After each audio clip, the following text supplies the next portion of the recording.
ሰላም ጤና ይስጥልን ውድ የሚኪያስ ሚዲያ ተከታታዮች እንደምን አርፈዳችኋል። ለዛሬ ይሆናሉ ያልናቸውን ሁለት መረጃዎች ለእናንተ ይዘን እንቀርባለን። በትናንትናው ዕለት ፕሬዝዳንት ኢሳያስ አፈወርቂ የኤርትራን የነጻነት 34ኛ ዓመት ቀንን በማስመልከት በአስመራ ስቴዲየም ለተገኙ ጥሪ ለተደረገላቸው እንግዶችና ለበዓሉ ታዳሚያን ንግግር አድርገው ነበር። በዚህ ንግግራቸው ላይ በኢትዮጵያ መንግስት ላይ ከባድ ወንጀል እንዳቀረቡ ለማወቅ ተችሏል። በዚህ መድረክ ላይም ጽምዶ የሚል ጥምረት ለመፍጠር ከኤርትራ መንግስት ጋር በዋና ደጋፊነት በመተባበር እንቅስቃሴ እያደረገ የሚገኘው አወል ሰይድና ስታሊን ገብረስላሴ የዛራ ሚዲያ ኔትወርክ ዋና አዘጋጅ አብረው በአስመራ ስቴዲየም የታዩበት አጋጣሚ ነበር።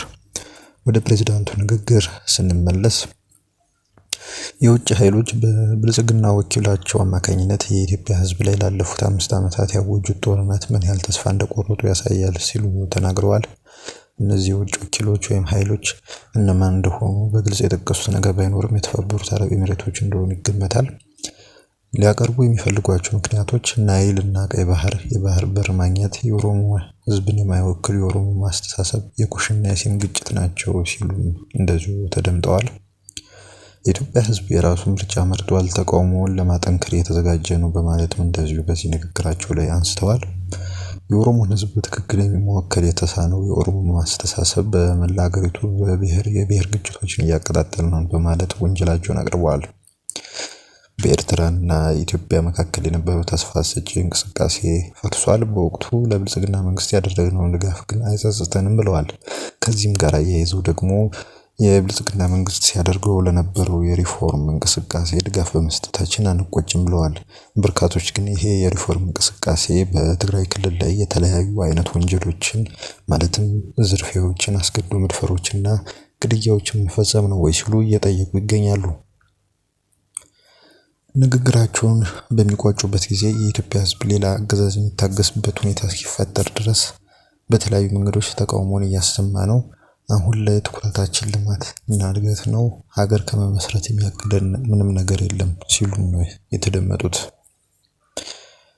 በሌላ መረጃ በኩል ደግሞ የሶማሌ ክልል ፖለቲከኛ የሆኑት ዶክተር መሐመድ ፊዳር ወይም ጉራይ ፊዳር የግድያ ሙከራ ተደርጎባቸዋል ተብሏል በአዲስ አበባ ከተማ።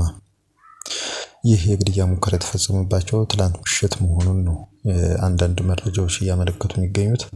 ዶክተር ጉራይ ፊዳር በደረሰባቸው ጉዳት አሁን በሆስፒታል ተኝተው ሕክምና የተከታተሉ መሆኑን እነዚህ መረጃዎች አመልክተዋል።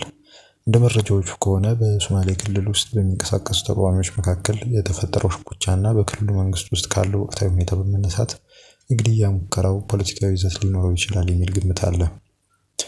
ዶክተር ጉራይ ፊዳር በኢጋድ ውስጥ በኃላፊነት ቦታ ላይ የሚሰሩ ባለሙያዎች መሆናቸውን ነው ለማወቅ የተቻለው።